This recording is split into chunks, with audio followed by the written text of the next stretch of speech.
I could say I signed myself into a hospital, but I find that misleading. The first the first and second hospitalization, I actually went in voluntarily. I mean, really, when you end up in a hospital, you're in a hospital or you're in a hospital. Last time I was admitted, I remember telling my therapist that I needed to go into the hospital because I was afraid that what happened the night before, running away and hurting myself, was going to happen again. I have been committed. They brought me in front of a judge, and I wasn't competent, which is a good thing. And being on a mental hospital unit, as long as you're not losing your job or something, can be helpful. I grew up in hospitals. I spent most of my adolescent years and young adulthood in hospitals. I was admitted to Children's Hospital when I was 13 years old for conversion disorder, and I spent Christmas there. I remember that very well. They had a quiet room that was padded, and I remember the friends there that I made. I spent a lot of time in state hospitals, and I just remember that I lost a lot of my youth in state hospitals. The 8.5 months was really in the state hospital where I voluntarily signed myself into was a grueling time for me, but it was also life-changing. I came out of there a much better and healthier person. I really grew and got a lot healthier there. I don't know what changed. I think it was the support of my friends and my priest, and to some extent the support of a few of the staff in the hospital. I really think that instead of prisons, we should have mandatory mental health care for people who get in trouble. Being committed, being forced to be hospitalized is a very, very strange experience. I actually went from residential treatment to be treated for a migraine. I was sent to my primary care physician. He actually sent me to the emergency room. I was explaining to him about the migraines and how they were affecting me, and the fact that I was in residential treatment. The next thing I knew, he had filled out some paperwork and basically pink slipped me. According to him, the psych unit there was full. He refused to tell me where I was going. The EMTs wouldn't tell me where they were taking me. It was late at night, and I just basically walked, onto a darkened ward. Everyone was in bed and was met by a nurse, and I didn't find out until the next day where I was. I was committed against my will, but knowing I needed to be there. When I was here, I definitely needed care.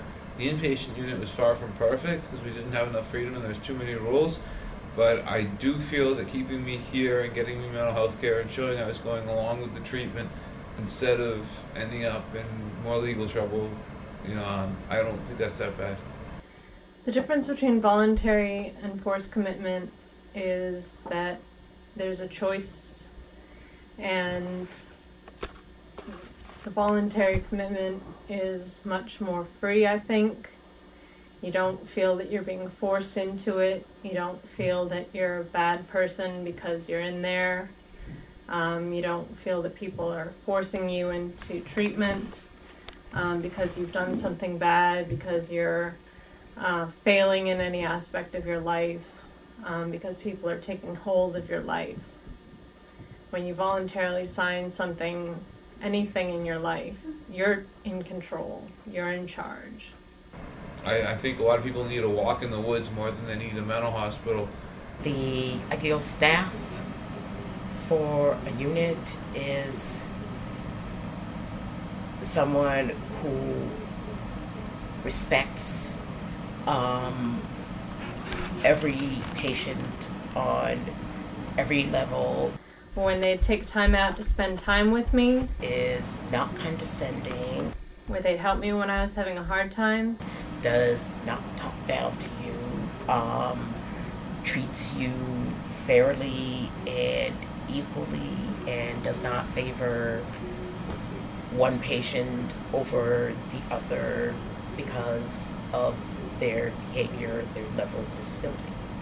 The ideal staff asks you what you want help with and offers that help, and maybe includes your opinions and ideas in a way that staff can learn more about their job.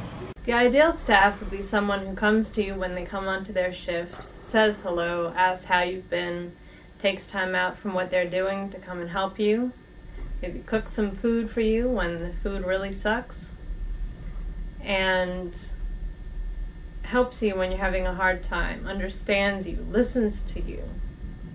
Qualities about staff that are negative are when they don't listen to you, when they're too caught up in their job to even consider your position, when they come to work late and don't give a care about what you're up to, when they just care about their job and they don't care about your medication side effects, and they are only concerned about restraints and, oh, there's someone who looks troublesome in the unit, so let's put the restraints on the bed, and you haven't gotten your blood pressure taken, so you better get your blood pressure taken right now, or else I'm going to send you to the quiet room. I think being in a psych unit is difficult. Often there are too many rules.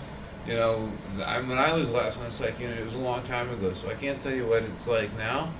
But there were a lot of rules. Like we were told when we had to go to bed, they wouldn't let us outdoors as much as we would have liked. I think the only real problem with being on a psych unit is being told that when somebody's told they're ill, they are. It's like power of suggestion. I think that if they start telling people they're ill and ask people's opinions of what they think is going on, like the patient's opinion of what's going on with the patient, that that would really change the inpatient stay. So the real positive thing is that I did sort of make friends with some of the patients and some of the staff. I think the negative side of hospitalization was the helplessness. Although I did feel I was getting treatment, I ended up on very sedating medications. I'm sober, and I've been sober for years now, but I really need a lot of coffee and tobacco, and I didn't feel I had a choice in that matter. And it really upsets me when doctors clearly know that nicotine lights up a schizophrenic's brain, and they won't let us smoke. I know that's well-meaning, but I think that the positive things, such as seeing the patients around or being glad we've improved, could be enhanced by giving us some freedom. We're still, ill or not, everybody deserves freedom. Go visit your friends when they're in the hospital. It's lonely in there. And when you don't call and you don't visit, people get lonely and they get bored and they get sad. So go visit your friends in the hospital.